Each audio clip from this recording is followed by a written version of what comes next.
All right, welcome to Hoops Tonight here at The Volume. Happy Friday, everybody. Hope all of you guys are having a great end to your week. As promised, we're going to do a deep dive into Game 1 of the NBA Finals. We're going to do a monologue off the top where I go over everything I found in my film session. And then we'll do the film session at the end. I have 39 clips to go through, so we're going to do a deep dive into Game 1. You guys know the drill. Before we get started, subscribe to the Hoops Tonight YouTube channel so you don't miss any more of our videos. Follow me on Twitter at _JasonLT so you guys don't miss show announcements. Don't forget about our podcast feed, wherever you get your podcasts under Hoops Tonight.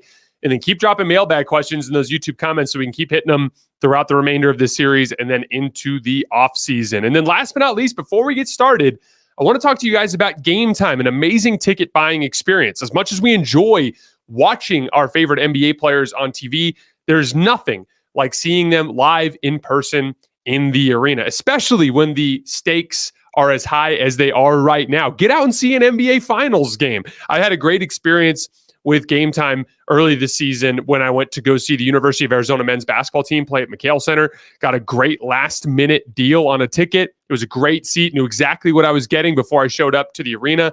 It was an awesome experience. They have all-in pricing, so you don't get surprised by anything when you're checking out. You can check in and out in as soon as 2 taps, so it's not convoluted. You can get a good picture of your seat within the app. It's just a really high-quality experience. They also have things like flash deals and zone deals. The zone deals are something I've been really intrigued by. You can just pick your section within the arena. Game Time chooses the seats for you in the arena, and you get additional savings that way. Take the guesswork out of buying basketball finals tickets with Game Time. Download the Game Time app, create an account, and use code HOOPS for $20 off your first purchase. Terms apply. Again, create an account and redeem code HOOPS. That's HOOPS for $20 off your first purchase. Download Game Time today. Last minute tickets, lowest price guaranteed. All right, let's talk some basketball. So the game 1 of this series kind of fell pretty cleanly in line with a lot of the things that I was expecting coming into the series. I specifically talked about the idea of putting Jayson Tatum onto Daniel Gafford and forcing, they actually ended up putting Horford to start the game on Derrick Jones Jr., but Derrick Jones instead of PJ Washington, but Derrick Jones Jr. and PJ Washington ended up getting a lot of minutes where Porzingis or Horford were guarding them. And so that fundamentally altered Dallas's approach in pick and roll, right? We were seeing Gafford and Lively have to sit in the dunker spot with Tatum on them while Derrick Jones and PJ Washington were trying to figure out how to pop and roll properly with Luka and Kyrie in ball screens. And just neither of them are very good above the break three-point shooters. Neither of them are great roll men in ball screens, especially when there's more traffic on the back line with Tatum and Lively and Gafford being down there. You saw that directly affect Dallas's ability to attack and pick and roll. Boston ended up doing a lot more switching than I expected to. We saw Horford hold up really well. We saw a bunch of other guys hold up really well in switches. We saw on the offensive end for Boston, we saw how they were able to space Dallas out and challenge their depth of perimeter personnel. We saw Luka struggle to contain on an island in straight ISO situations and giving up a lot of dribble penetration. Just a lot of the things that we talked about being a problem for Dallas in this series kind of manifested. Kristaps Porzingis spacing the floor, hitting threes, and then beating switches in the high post. It was, again, just one game, but the first game in this chess match kind of went exactly as I expected. And I even said before the series that I thought that Boston would have at least 2 blowout victories in the series, and we got our first one here in Game 1 tonight. I want to go over some metrics, and then we're going to go into specifics of all those little things that I just talked about and get into some more detail, and then we'll get into the film. So, couple metrics. Dallas scored 0 points from the roll man in this game. 0. They averaged 9 per game against Minnesota and 10 per game against Oklahoma City. That is a direct result of their ability to put Jayson Tatum onto Daniel Gafford and Derek Lively so that you're bringing your big guys into ball screens and you're just getting Tatum in a switch if you do that. Or if you want to attack the center, you have to bring PJ Washington or Derrick Jones into the action.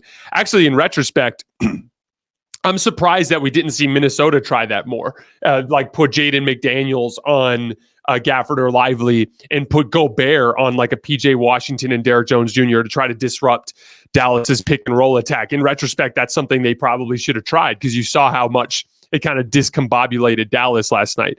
In ball screens, Boston got 1.26 points per possession, including passes. Dallas only got 0.89. Another big kind of like indicator of those things that I was just talking about. Isolation defense. Boston did a lot of switching in this game. Even in ball screens with Horford in particular, they ran a lot of switching with Horford, and they, but Dallas was hunting Horford. They were hunting Sam Hauser. They were hunting Peyton Pritchard, and all those guys just held up really well on isolations. They Dallas ISO'd 24 times in the game, including passes, and got just 0.54 points per possession. So tip of the cap to the entire Boston roster. All of those guys just did a really, really good job. Again, we're going to get into some more specifics there in a minute. I'm just kind of going over the numbers right now. Jump shooting. Boston outshot Dallas badly. 1.07 points per jump shot. Dallas only got 0.85. That also doesn't really reflect the difference because Boston got cold towards the tail end of the game, but they were red hot early when they went up by 29 points. Dallas really struggled to get Boston into rotation. The dead giveaway there was the spot up possessions. Boston was constantly getting Dallas in rotation and getting great opportunities to take catch and shoot threes or drive closeouts. They generated 34 spot up possessions in this game. Dallas generated only 12. So that's a massive indicator. To me, the total number of spot up possessions is a great way to just kind of take a look at how often you're getting the defense into rotation. And Boston just did a way better job of it than Dallas. Now let's get into some of the specifics. So defending on switches. So we saw this early in the game. A lot of Horford switching on to Luka in ball screens and then holding up really well in isolation. We also saw Boston go with a too big look with Porzingis and Horford on the floor together. That ended up being interesting because when Luka would go to hunt Al Horford, Porzingis was also on the back line, which kind of took away that driving opportunity for Luka and allowed Horford to kind of overplay the mid-range and three-point pull-up game, right? And so that helped Horford a lot, but I thought he just did an unbelievable job on Luka Doncic in this game. I have a bunch of clips in the film session that you guys will see. Sam Hauser, there was a stretch where Kyrie and Luka were both hunting him, and he got multiple stops, ripped Luka clean on an ISO on the right elbow, got a great contest on a three above the break. He forced Kyrie into a jump shot off the side of the backboard in the left corner. Hauser held up really well, hit a couple of big threes in that stretch as well. Really nice shift from Sam Hauser in that first half. Peyton Pritchard came into the game and had to guard Kyrie for a little bit. Got a couple of big stops on him. Just everybody in Boston, in a Boston uniform, just held up really well in their perimeter assignments. Again, 0.54 points per ISO, including passes for Dallas. That's a major tip of the cap to the Boston perimeter defenders. Boston completely shut down Dallas's pick and roll attack, and I found it really fascinating. And it was a combination of a bunch of different things. First of all, like we talked about earlier, having Tatum on Gafford and Lively, and then putting Porzingis and Horford either on Derek Jones Jr. or PJ Washington. I'll show you guys a bunch of clips of like Josh Green, PJ Washington, Derek Jones Jr. struggling to know what to do in those ball screens. When they pop, they'd miss a three above the break. Or like Josh Green at one point, drove and missed a bad floater in the lane because he didn't know what to do when he popped on the ball screen. When they try to roll to the basket, there's just a lot of traffic in there and they're not great vertical spacers. That caused issues. In the drop coverage, both Horford and Porzingis had drop coverage possessions where they got awesome contests on Luka and Kyrie driving downhill. Jaden Hardy had a couple of bad possessions in drop coverage, driving against Boston's drop coverage where he had bad misses at the rim. Excellent defense from Boston centers. The switching, that's another great way to cover a ball screen as long as your big guys can defend in space against someone like Luka or Kyrie. Porzingis gave up a couple of step back threes to Luka, but Horford in particular, they didn't want to switch with Porzingis. Luka just kind of dragged him out a couple of times and he had to, but Horford was just magnificent on switches against Luka. It did a lot of damage to Dallas's ball screen. So in the regular season, Dallas averaged 1.01 points per possession in ball screens, including passes. They got 0.89 last night. So substantial dip in their production in one of their most important play types because of all of the work that Boston did defensively. One of the things too is when guys defend well on switches and when you can defend in your drop coverage and when they don't know what to do with the role man in terms of PJ and Derek Jones Jr., that allows your other players to stay home. So like another big kind of storyline last night was the two big storylines from last night from Boston defensively was they were taking away the lob dunks and they were taking away the corner threes. The lob dunks, in order to get those lob dunks, a couple of different things need to happen. In straight ISO situations, Luka needs to get deep penetration so that he can manipulate the rim protector to step over and help so that he can throw the lob to the big man under the basket. On ball, the switching defenders were just keeping Luka further away from the basket, not allowing him to manipulate the rim protector. In those ball screens, the lob, it's just really difficult to find those opportunities unless they're like in the last series where it's Lively and Gafford picking from the top of the key and then rolling hard so that they have a head of steam and they can get their 1-2 down and jump nice and high so that Luka can give them a pass with such a big window for them to finish. Going straight vertical from under the basket is just a lot harder. It's a smaller window and you need to generate more. You need to manipulate that rim protector more. And so putting Tatum on Gafford and Lively basically neutralized the lob game in pick and roll.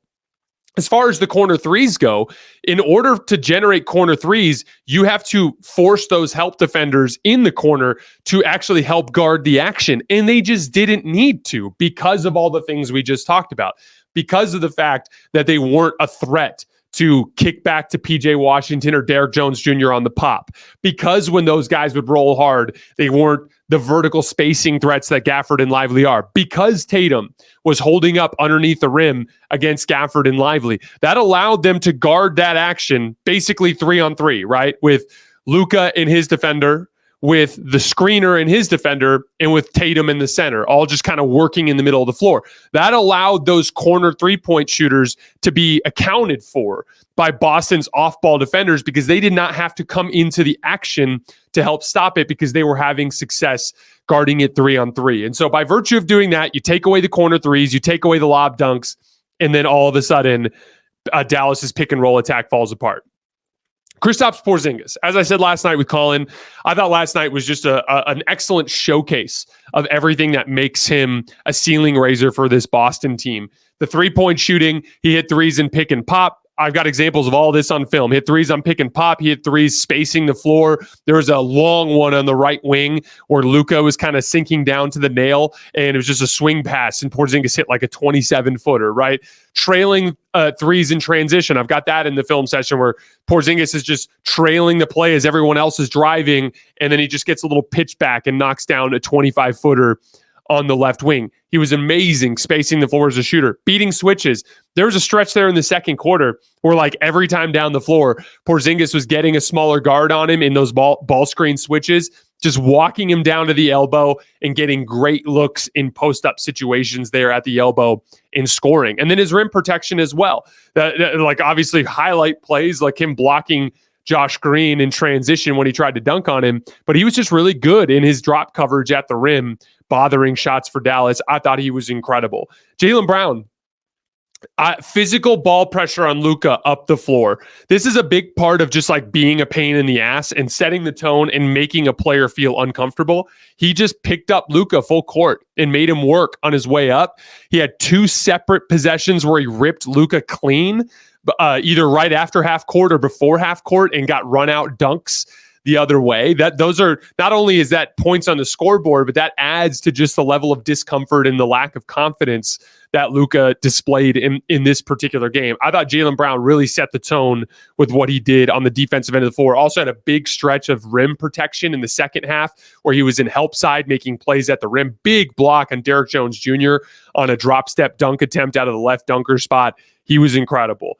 Next big note, Dallas really needs to reprogram their defensive instincts. I'm going to show you guys a bunch of examples of this on film, but in the Minnesota series, it really in all of the other series that they were playing in, they were swarming the ball, swarming SGA, swarming Jalen Williams, swarming Anthony Edwards, swarming Karl Anthony Towns, because those guys just weren't surrounded by the requisite amount of shooting to make teams pay for sending all those additional bodies at the basketball. Every single time they did that to Boston last night, those guys made the right reads and generated quality three-point shots and made them pay for it. in this series. They're going to have to reprogram the way they think about help defense. They have to stay home because this team is such a good three-point shooting team that you're better off trying to bait them into ISOs. And even if they score an ISO, it'll probably be less efficient than what they're getting out of their catch-and-shoot three-point shooting at this point in this type of matchup. And so again, Dallas is really going, I'll show you guys some examples on film. All these possessions where a guy kind of gets a little bit downhill and then like three black jerseys will coalesce around him. And then it's just a kick out in a wide open three from there. That's something that they're going to have to figure out.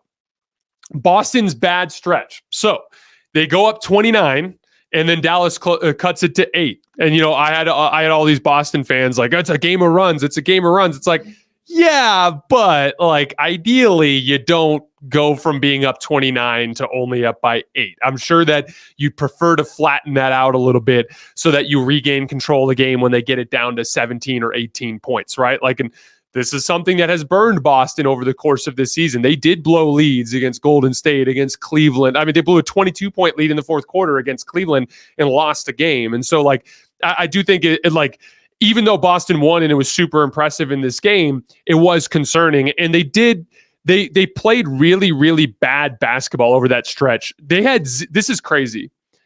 As I was watching, I literally could not believe this. From 1:18 left in the second quarter to 8:22 left in the third quarter. So what's that? Almost 5 minutes of game time there. Over the course of that span, they did not get the ball in the paint a single time. Literally once. They did not get the ball in the paint a single time. They just passed the ball around the perimeter and took bad three-point shots. And in the process, over that span from 1:18 to 8:22, they cut the lead. So the following two possessions, Tatum did at the 8:22 mark in the third quarter. The first paint touch was Drew Holiday dribbled up the floor and took a terrible transition three that barely grazed the front of the rim. Derek White got the offensive rebound and got fouled. That's how he got to the line. That was their first paint touch over the course of that span, right? From there, I guess it was only a 4-minute span, not a 5-minute span. Anyway, from there, Tatum had a driving turnover on the next possession where he got in the paint, but he turned it over. Then the following possession, they had another 0 paint touch possession. So 2 paint touches total. One was an offensive rebound foul and 1 driving turnover from the 1:18 mark of the second quarter to, what does that take you down to, like the 7-minute mark of the third quarter? That was when the lead got cut from 26 to 14. Okay. Then from there, Luka and Kyrie had their confidence. That's when Kyrie hit that tough left shoulder fade. Luka hits a step back 3. All of a sudden, it's an 8-point game. From there, Joe Mazzulla calls a timeout. And for the record, right here at 8, it could have been a lot worse. In that same span, Dallas was not playing well. Kyrie missed 2 wide open threes and an open mid-range jumper. Luka took a really bad step back 3 against Al Horford that got blocked. He kicked the ball away on a turnover a separate time. The role players missed a couple of layups in that stretch. Like, given how poorly Boston was playing, Dallas could have taken the lead or pushed it a little bit over the course of that stretch. But thankfully, for Boston's sake, Dallas wasn't playing very well at that point. But to Boston's credit, they righted the ship. Joe Mazzulla calls a timeout. As I mentioned last night with Colin Cowherd, I thought the main adjustment was just get back to driving and kicking. That was exactly what they did. They went right back to driving and kicking on 6 of their first 7 possessions. After the timeout, they had quality drive and kick possessions, all from Jaylen Brown and Jayson Tatum. 4 of them were driving at Luka Doncic. All of them were just trying to get Luka in switches, beating him off the dribble, making kick-out passes, and getting high-quality threes from there. Again, there's a huge difference in Boston's offense between when they get paint touches before their threes versus when they just pass the ball around on the perimeter and get threes. When they pass the ball on the perimeter and take threes, they go through cold spells. They lose control of basketball games. When they are deliberate about playing drive and kick basketball, they can be frightening and really, really difficult to beat because of just the quality of the shooting that they have and the quality of the passing that they have when they start playing drive and kick basketball. So again, you saw that for roughly 6 minutes of game time, you get 2 paint touches, you you go from 26-point lead to an 8-point lead, right? You go 6 of your first 7 possessions after the timeout where you get quality drive and kicks. all of a sudden you have a 19-point lead, right? I think the Horford three, it was a Tatum three at the top of the key off of no, it was a Horford three because Jaylen Brown had back-to-back driving kicks at the end of the run. One was that ended up in Tatum's hand on the top of the key, and then a Horford one in the left corner. All of a sudden they were up 22. They were literally up 22 because of just getting back to what makes them great, which is playing that drive and kick basketball. So again, paint to great is a cliche you hear a lot in the game of basketball, and that is especially true for Boston. Again, I'm not trying to hyper-focus on the bad stretch. I'm very impressed that they were able to regain control of the situation and do what they were supposed to do. Get the ball in the paint, make those driving kick plays, regain control. But they just have to be careful because, again, Dallas will respond at some point in this series. And if you have 4 or 5 more stretches like that in this series, this thing could drag out and Dallas could have an opportunity. If you limit those stretches, you're going to win. I'll make it more. I'll just take it a step further. If you limit those stretches, you could win this series in 5 games. You could win this series in 4 games. That's the level of talent advantage that you have in this matchup. You just have to be deliberate about the way that you execute on the offensive end of the floor. Again, completely inexcusable for a team with as much talent and athleticism as this Boston team has to go almost 5 minutes of game time without getting the ball in the paint. That's just something that can't happen. Adjustments for Dallas moving forward into game 2. On the offensive end of the floor, I have a bunch of different notes here because this is going to be a challenge. This is not easy. These are not easy, simple, like, oh, just do this and then everything will be fine. These are all little things they can try to attempt to free up a little bit more opportunity for their players to get into the paint and to generate those lob dunks and corner threes. 1, get the ball up the floor quicker so that you have more time to work for better matchups. We saw Luka getting hounded in the backcourt by Jaylen Brown. You can either set backcourt screens to try to free Luka up so he can get up the floor cleaner, or 2, just have Kyrie bring the ball up the floor. Have him bring the ball up the floor with pace. He's a little bit faster. Get yourself up the floor. You can run an off-ball action for Luka to try to get a switch during the same sequence so that you can kind of work for those matchups. Try to get Derek White on the Luka to start the possession. Another type of screen you can set to help free things up in a ball screen. What if you just run a ram screen? Now, what a ram screen is when you have a player pinned down, like set a screen down on your roll man's defender so that he can come up and set the ball screen. So now imagine this. You have Derek Lively on the floor. He's standing underneath the basket, okay? He's got Jayson Tatum on him, which is the problem because if he comes up into the screen, he's just going to switch onto Luka, right? Well, let's say Derek Jones Jr. has Kristaps Porzingis on him, okay? What he would do is Derek Jones Jr. would just run down and set a hard screen on Jayson Tatum, okay? If he sets a hard screen on Jayson Tatum and actually makes good contact, while at the same time Lively sprints up to go set the ball screen, if he does that, Tatum will in all likelihood switch with Porzingis, and Porzingis will then go up to the screen with Lively. Then PJ Washington or Derek Jones, whoever sets that screen, can clear Tatum out to a spot-up position. Then you're in your traditional matchups where you have Porzingis in the ball screen so that Luka can attack, and now Lively can roll hard to the rim. Did not see that last night. Would hope to see that in game 2. Just literally have whoever Porzingis is guarding set a hard ram screen or down screen on Tatum so that Lively or Gafford can sprint up into the ball screen and have an opportunity to actually be a vertical spacer in pick and roll. I think that's something they could do. This is all part of the pacing of it. You've got to get the ball up the floor quickly so that you have time to do this kind of stuff. More hunting of the guards instead of hunting Horford. So one of the things that Luka did a lot is just bring Derek Jones Jr., PJ Washington, whoever Horford was on, into the screen, get Horford on a switch, and then look to attack Horford. Horford is a really big, strong player who's a great positional defender. He's not a guy that's super aggressive. What he is he reads your body language, he beats you to spots, and he takes contact in the shoulder, and he makes really good contests. That's how he has so much success against guys like Joel Embiid, for instance, over the course of his career. The power players he fares really well against. But Luka can look to attack the guards. They did not post up very much last night. They only had 5 post ups in the entire game, but they got 1.6 points per possession out of it. That's really good. So running more guard screens for Luka so that he can look to attack not in a ball screen, but through ISO and post-up situations with a smaller defender on him. I think that's a better option than trying to target even like a Hauser who's 6'8" and can kind of absorb some of the contact. Like, go after the smaller players if you're not having success in pick and roll. So those are all some tactical things they can do. But here's the reality. Boston is switching a lot. So Kyrie and Luka just have to be better. 0.54 points per ISO is not going to cut it. They're going to have to win more of those battles by getting buckets and getting into the lane, drawing multiple defenders and making quality kickout passes. They were both, Luka's always going to fill up the box score. The guys at the top of the league typically do, but I did not think Luka played a good game. He was abysmal on the defensive end of the floor, which is what we're about to get to right now.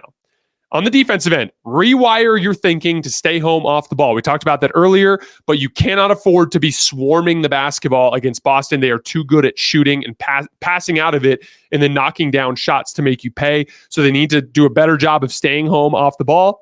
2, Luka just has to do a way better job of containing the basketball. I've got damn near 10 clips in here of Luka getting toasted off the dribble and bad things happening to Dallas's defense as a result. He just has to do a better job. And then lastly, I put in all caps, just do a better job. That means everything that you're doing needs to be done with more pace, with more force. Every closeout needs to be harder. Every screen needs to be set harder. Every cut needs to be harder. Every drive needs to be harder. You need to sit in a defensive stance better, slide your feet better, help and rotate better. Everything just has to be way better for Dallas heading into game 2.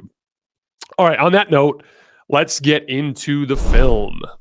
We're this close to crowning a new NBA champion, and with the action heating up on the court, it's even hotter at DraftKings Sportsbook, an official sports betting partner of the NBA. And DraftKings Sportsbook has you covered every step of the way with same-game parlays, live betting, odds boosts, and so much more. Don't miss out as the NBA postseason winds down. It's super easy to get started with DraftKings if you're a first-timer. Try betting on something like a team to win.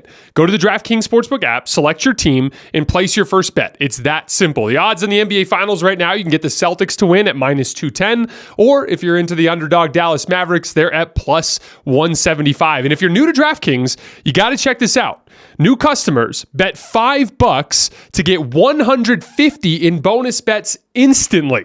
Download the DraftKings Sportsbook app now and use code HOOPS. That's HOOPS. That's code HOOPS for new customers to get $150 in bonus bets when you bet just $5. Only on DraftKings. The crown is yours. All right, our first clip here. One of the things I thought was interesting with Boston switching, Dallas doing some switching. Tatum ended up getting Kyrie Irving on him in this switch situation. And what you see here is Jaylen Brown misses a 3. But look, Derrick Jones Jr. tries to get back in front and box him out. But this is Tatum just being way bigger than these guys. And he just cleanly gets the offensive rebound and makes a kick out pass to Derek White, who knocks down the 3. You're going to see several examples of that where Dallas getting caught up in some switches and some cross matches caused some problems for them on the defensive glass, especially in the early portion of the game. Very similar thing here. As you can see at the on this possession, Gafford is actually guarding Derek White, and Derek White relocates out to the right corner. And as he relocates to the right corner, as Jaylen Brown makes this kickout pass, let's get it moving here. I don't know why it's not. There we go. As Derek White gets his kickout pass, Gafford has to close. Because Gafford has to close, now Al Horford is under the basket with all of these smaller players on him, and Al Horford gets a big rebound that gets kicked out for Jaylen Brown, who knocks down or misses the 3, but it was another opportunity there. So again, offensive glass became a factor early because Dallas was getting into some cross matches off of switches and in transition.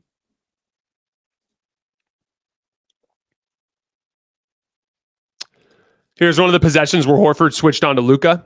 So again, we get a ball screen. This was one of the things that I appreciated with Joe Mazzulla too. This was a dead ball situation where randomly, for no particular reason, Mazzulla switched Horford back onto Gafford and Tatum back onto Derrick Jones. This was not their base scheme. They did the opposite of this the majority of the game, but they randomly did it just to mix up the coverage. This is a great way to just keep an offense off balance.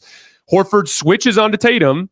Jaylen Brown just tracks Gafford into the lane, and then watch the job that Horford does in ISO, sliding, contact, absorbing contact, staying in front, forcing him into a really difficult over-the-top jump shot that he misses. Gafford does get an offensive rebound, and I put this in my notes too. I put that Gafford needs to do more work on the offensive glass. I have one other clip in this film session where Gafford gets an offensive rebound, but this is another counter. I should have honestly put this in my list of adjustments, and so that's my fault. But when Gafford gets switched or either gets switched onto a smaller defender, or when Gafford and Lively just have Tatum or Brown on them in these matchups so that they can switch those ball screens, they have to make Boston pay on the offensive glass. They have to make them pay more. See how Gafford gets that inside position?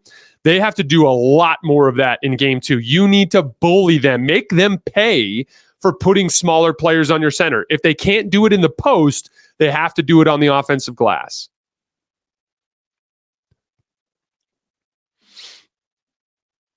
So we get a transition attack here from Jaylen Brown up the left wing.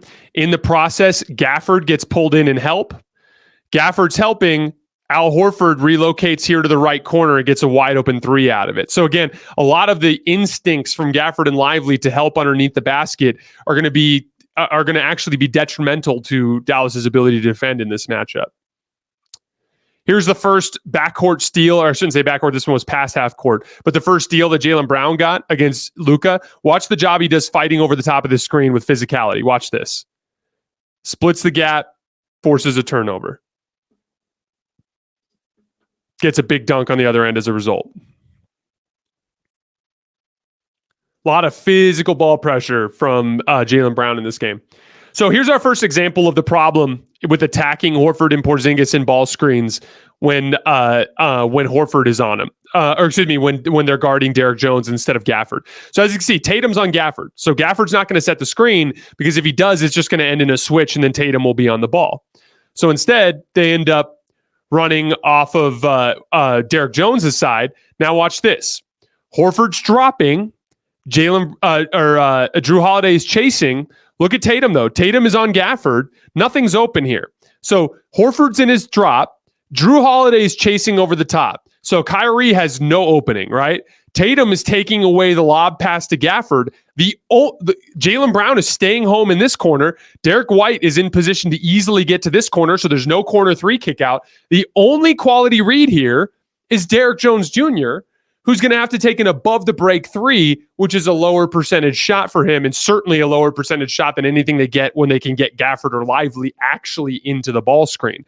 As a result, Horford forces Kyrie into this impossible shot that he airballs. So that's the first example on film of just how difficult it is for them to score in ball screens by virtue of their ability to put Tatum on the center and Horford on a wing.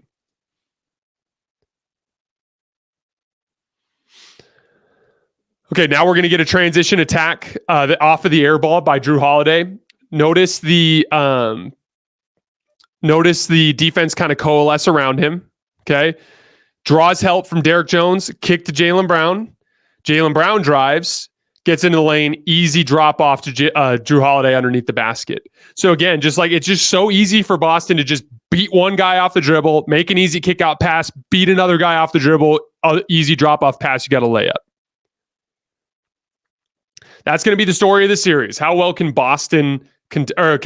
Dallas contain in space? Get a driving kick here from Tatum. Watch the defense coalesce around him on the move.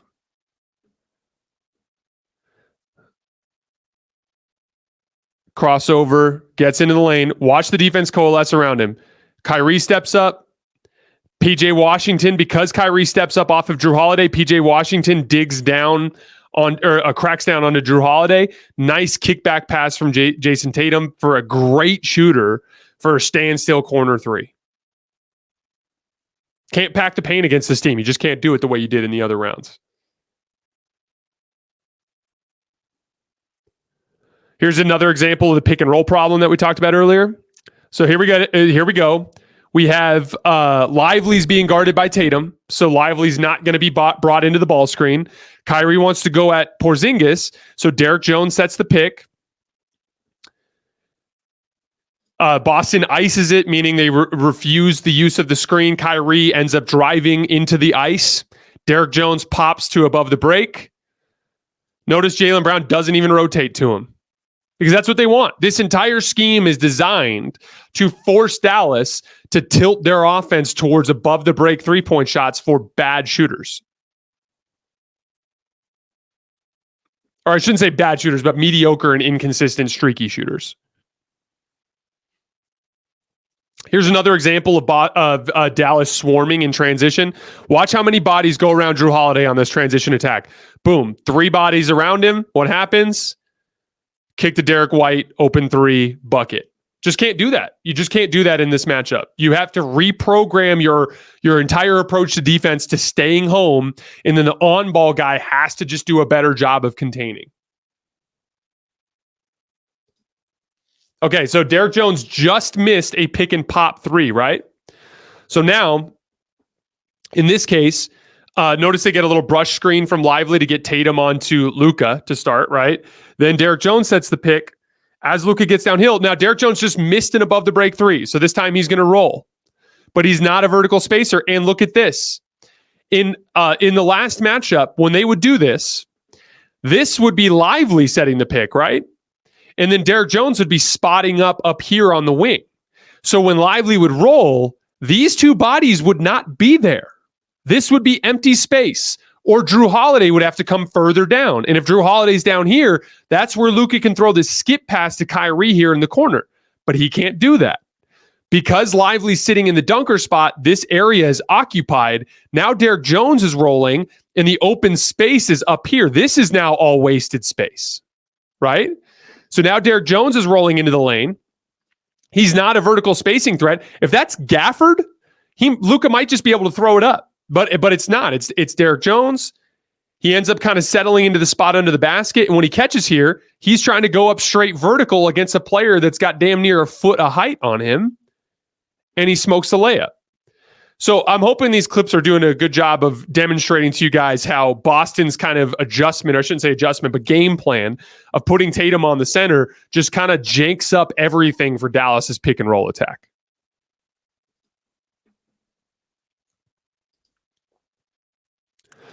Here's an example of Porzingis beating a switch. So we have Hardy on the ball, then they switch. Now Lively's on White. Lively, I thought for the most part did a good job on switches. As we said before the series, that's kind of what we expected. This is the problem though. Porzingis just takes Jaden Hardy down, pump fakes a couple times, knocks down a jumper. That's just easy. Here's Hauser defending Luka on a switch. Swipes the ball away from him. Great work from Hauser individually.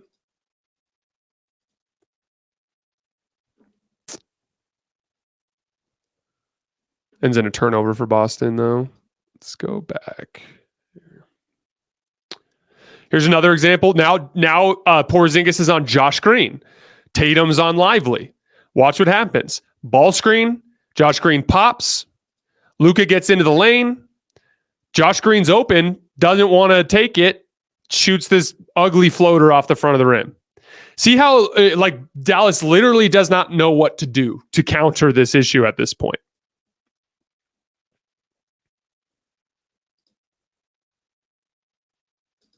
This was just a play I included because I thought it was a really impressive play from Porzingis. This is a fake dribble handoff. So I want you to watch Lively closely right here. So Lively's on the ball. Watch as Porzingis dribbles at, I think it's at Derek White, or is it at Tatum? Let's see.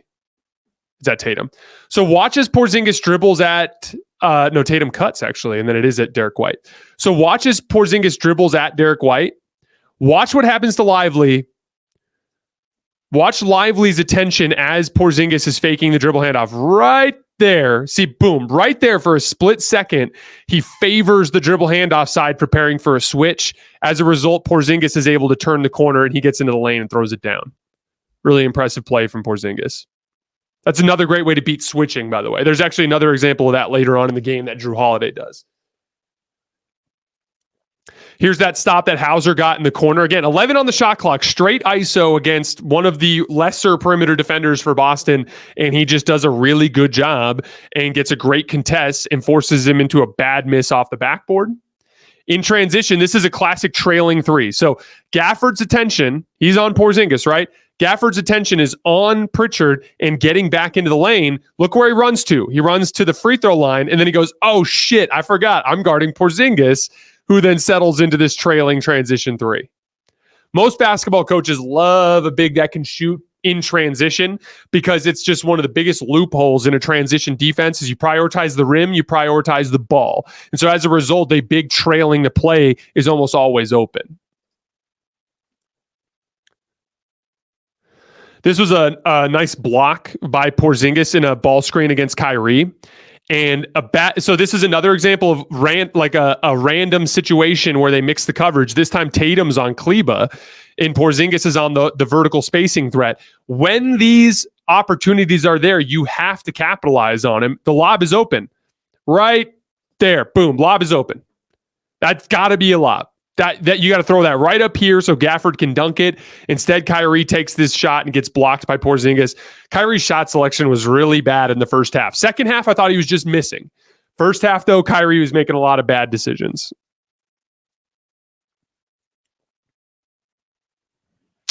Another ISO possession where we get a switch where Horford ends up on Kyrie, right? Once again, Horford holds up really well on a switch on an island against Kyrie Irving. Watch this defense. Funnels him into the paint, gets a great contest, forces a miss. Horford's switching defense was amazing in this game.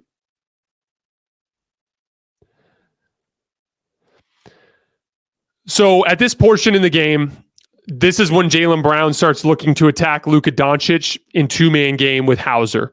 So Derrick Jones is on Jaylen Brown. This is actually the same play that they ran when Jaylen got the dunk. I'll show you guys when we get to that clip here in a minute. But basically all that happens is Hauser sets the pick. Jaylen Brown switches kind of like a soft switch onto Jaylen Brown, and Jaylen Brown just beats him off the dribble cleanly and gets a bucket. Here's another example of them swarming in transition and giving up an open three. So watch Drew Holiday attack.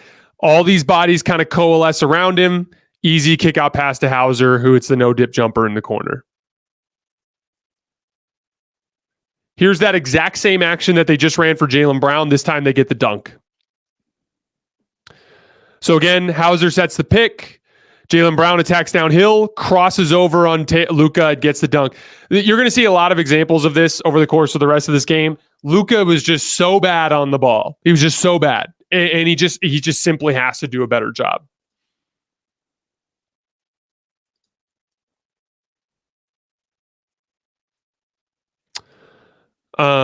This is one of the stops that Pritchard got on Kyrie. Fast forward a little bit here. Okay, so Pritchard on an island against Kyrie Irving. This is a matchup that Dallas has to win if they're going to win this series. And Pritchard just does a really nice job, absorbs contact, forces Kyrie into a tough layup, and he misses it.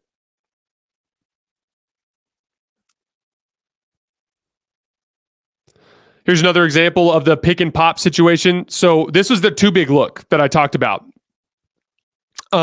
What they would do is they'd put one of their bigs onto Lively, and then they'd put the other big onto PJ Washington, and they'd have that same exact issue, right? Luka comes downhill, drop coverage. Look at all this congestion in here because of Lively and Horford. Again, that is where this matchup screws everything up for Dallas. They can't set ball screens with their centers, so they have to put their centers in the dunker spot, which just causes everything to get screwed up with the spacing. PJ Washington's wide open, but he's a mediocre. I think he's below 30% on above the break threes in this postseason. I think he was 29.5 coming into the night. So that shot's probably not going to go in. Here's another Porzingis shot attempt against a switch. So we get ball screen, switch. Derrick Jones is on Porzingis, swing pass, walks him down to the elbow, gets the ball back. Strong with it, gets a little closer, knocks down the jumper.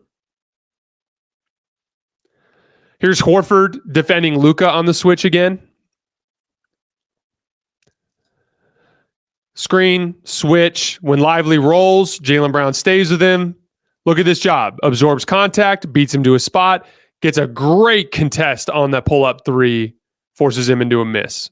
All right, we're going to get another Porzingis attack of a switch here.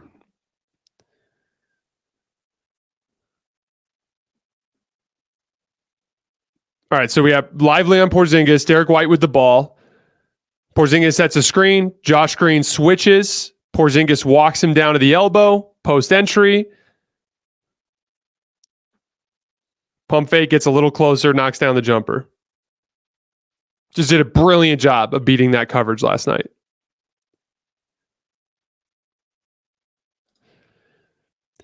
On the other end of the floor, nice stop from Tatum on Luka. Going the other way, a random double team from Luka. So again, instead of just getting matched up and playing defense, Luka's dribbling against his primary defender. Luka double teams for no reason. You can already guess how this movie ends. Swing, swing, swing. Jaylen Brown 3 knocks it down. This is bad defense.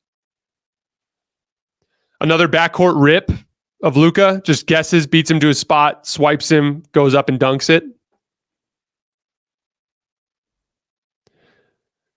Here's another bad Luka defensive possession.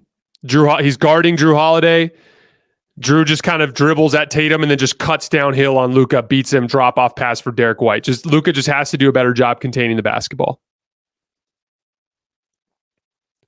This is when Boston went up 29. Dallas tried zone for one possession. Honestly, it wasn't anything to do with the coverage here. They just passed to Tatum and then they screen the top part of the zone and Tatum hits a contested pull-up 3. Now you're up 29. Here's another one of Gafford's offensive rebounds against Tatum. This, again, is something I think they need to do a lot more of, a better job of in game 2. Just making Boston pay for putting a forward on your center. Misses the shot, bullies, gets inside position, gets the putback.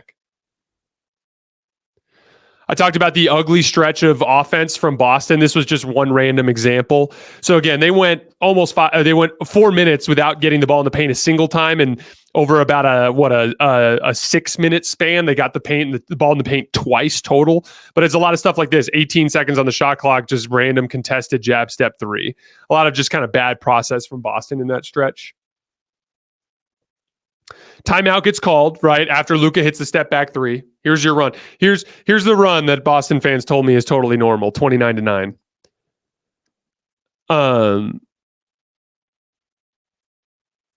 Notice out of the timeout what the job is here. Hauser sets the pick, get Luka on a switch, get out of the way.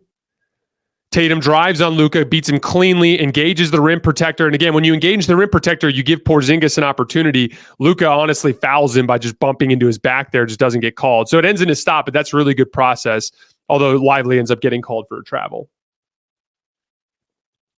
Same possession after the travel. Jaylen Brown does the same thing. Bring Hauser, set the pick, get Luka, drive right by Luka, get into the lane, draw a foul. Just Luka's inability to contain the basketball.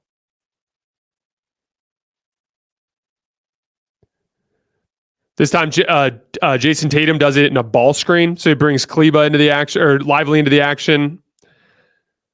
Gets downhill, beats Lively off the dribble, gets into the paint, kick to Porzingis. This doesn't go in, but that's a really good look.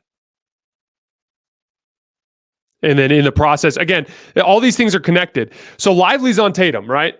So when Tatum makes this pass, Lively ends up making an impromptu closeout to Porzingis. So now no one's matched up with Tatum. So no one thinks to box him out. So Tatum gets the ball because that's Lively was the one who switched on to him, right? So that's an example of how getting into rotation can cause problems for you on the glass as well. Porzingis gets the dunk. Another Tatum driving kick here. Going at Lively. Beats him clean. Help.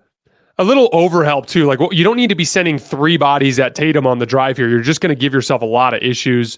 This one ends with Jaylen Brown driving into the lane and drawing another foul. So again, that closeout opportunity, look at the closeout. He's got PJ Washington sprinting at him this way. So the rip through to the right is easy because his momentum's carrying him too far. So this whole sequence was generated by Tatum beating Lively off the dribble. And those are both fouls, by the way, on Lively. Like he's not vertical. He's going down over Brown. Here's another example of the difference in vertical spacing between Derek Jones and a center. Okay, so we're trying to attack Horford. Ball screen. They basically are it's a high drop with Drew chasing. It's effectively like a blitz. Derrick Jones is rolling, but he's just not the vertical spacer that Lively or Gafford is. That's a dunk if that's Lively or Gafford.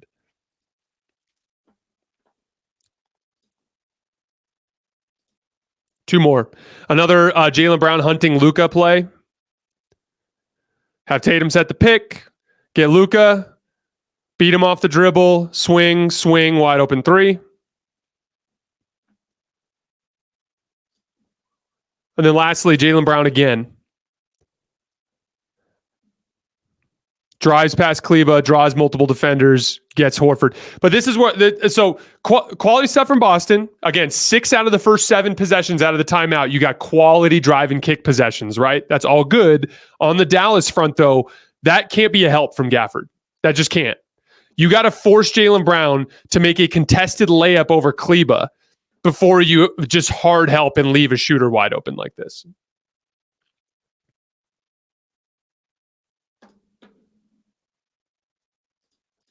So yeah, I hope that film session does a good job of kind of breaking down for you guys some of the issues that Dallas was having with Boston last night. Obviously, some of the stuff with Boston's offensive process as well, when it's good versus when it's bad. And then, like I said, the adjustments for Dallas we went over earlier. I won't go over them again, but there's some things they need to work on offensively and defensively to do a better job in game 2. As always, I sincerely appreciate you guys for supporting the show. I'm recording a mailbag right after this that'll be out on Saturday morning. And then obviously we're going live after game 2 with Colin on Sunday night. I will see you guys then.